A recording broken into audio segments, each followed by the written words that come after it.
simak perbedaan laporan keuangannya perusahaan jasa sama perusahaan dagang ya. Kalau di perusahaan jasa simpel sekali, hanya revenue dikurangi expense langsung ketemu net income atau net loss seperti yang Vena sampaikan tadi di awal. Nah, kalau di sini sales itu ya, komponen sales kalau mau dipanjangin lagi, sales itu masih gross, masih kotor.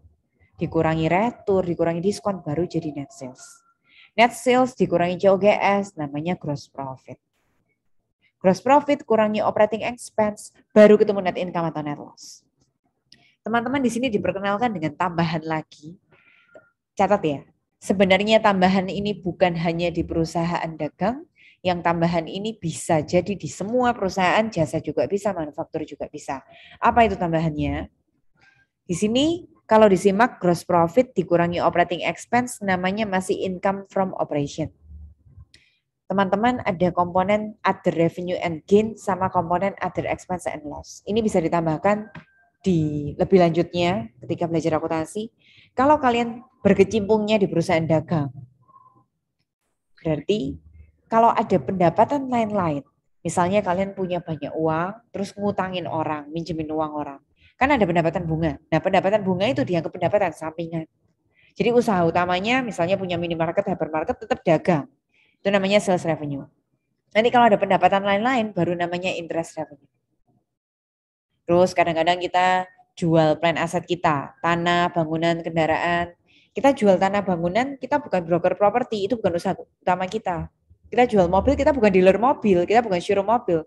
Tapi kadang-kadang kita jual kan, tanah, bangunan, mobil yang kita gunakan. Jadi pendapatan utamanya tetap jualan hypermarket, minimarket itu, tapi pendapatan tambahannya bisa jadi mungkin jualan mobil, jualan tanah, rumah kayak gitu. Terus yang jadi expense juga begitu. Kalau misalnya kita punya beban bunga, kalau kita punya utang, kita yang punya beban bunganya itu juga bisa lain-lain. Kita kan usahanya bukan keuangan, bukan finance. Jadi kalau di interest expense itu dianggap lain-lain. Misalnya ketika kita menderita, di sini kebetulan kasusnya adalah vandalisme. Kalau misalnya kebanjiran, kebakaran, pokoknya ada bencana-bencana, terus akibatnya inventory kita harus berkurang, kayak tadi di gudang tiba-tiba hilang. Nah itu bisa dimasukkan juga sebagai expense atau loss lain-lain.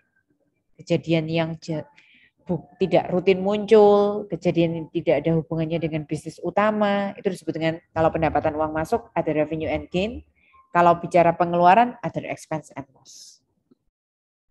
Nah ini contoh-contohnya teman-teman yang tadi saya beritahukan. Yang multiple step kelihatan lebih itu ya, kelihatan lebih panjang sekali ya. Sebenarnya multiple step itu lebih bagus dan disarankan kalian sampai tingkatan akhir pun biasanya buatnya yang multiple step. Lalu yang single step bedanya apa? Kalau yang single step kumpulin semua revenue, kurangin semua expense, namanya net income atau net loss. Tapi jangan dikira ini perusahaan jasa, ini tetap perusahaan dagang. Lihat ini item-itemnya. Revenue-nya namanya penjualan net sales, expense-nya namanya COGS, tetap kok, tetap sama. Gunakan yang multiple step ya. Sekali lagi gunakan multiple step, bukan yang single step. Jadi gunakan yang seperti ini. Tapi tidak mesti ada other revenue dan other expense. Jadi habis sales, kurangi COGS, ketemu gross profit, kurangi operating expense, langsung ke net income ya teman-teman.